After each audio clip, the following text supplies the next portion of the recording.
जीवन में अगर सच में खुश रहना है तो बस एक काम कीजिए, सिर्फ अपना मूल्यांकन कीजिए। और अगर आप दुखी रहना चाहते हैं तो दूसरों का मूल्यांकन करते रहिए। क्योंकि जब हम खुद को देखते हैं, अपनी कमियों, अपनी अच्छाइयों, अपने संघर्षों को समझते हैं तो हम विकास की राह पर चलते हैं।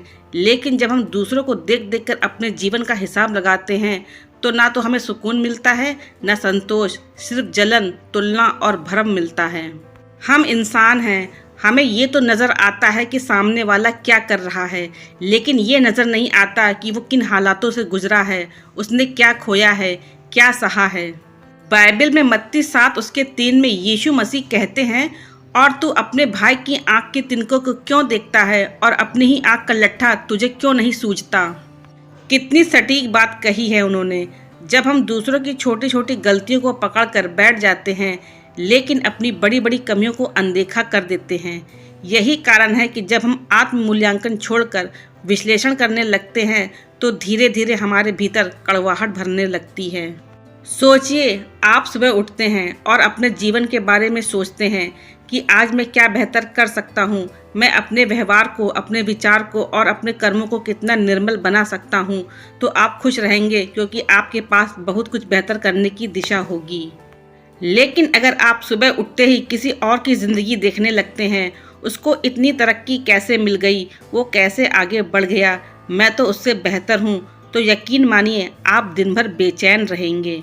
गलातियों 6:4 में प्रेरित पौलुस लिखते हैं, हर एक व्यक्ति अपने ही काम की जांच करे, तब उसे अपने ही विषय में घमंड करने का अवसर होगा, न कि दूसरों के विषय में। यह आत्म जांच का संदेश है। खुशी की जड़ बाहर नहीं, हमारे अंदर है। अगर हम अपने कर्म, अपने लक्ष्य और अपने आचरण पर ध्यान देंगे तो हमें किसी और से तुलना करने की जरूरत ही नहीं पड़ेगी।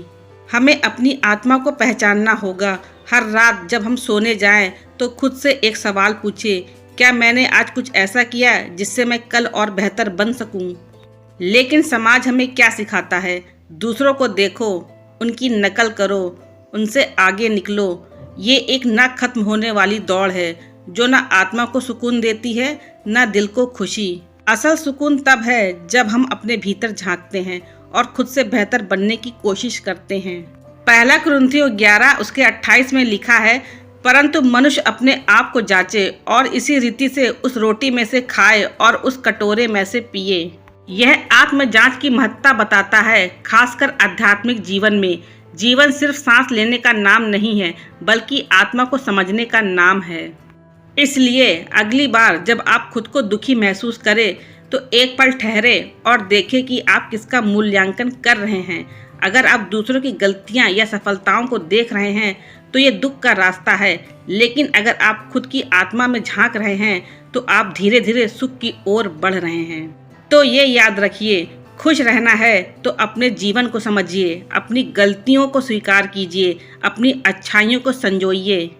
और अगर दुखी रहना है तो दूसरों को जज कीजिए, उनकी गलतियों की फहरिस्त बनाइए और तुलना करते रहिए। लेकिन एक समझदार इंसान क्या करेगा? वह खुद के दिल में झांकेगा, अपनी आत्मा को सुधारेगा और परमेश्वर से प्रार्थना करेगा, हे प्रभु, मुझे दूसरों की तरह नहीं, अपने जैसा बनने में मदद कर। आमीन।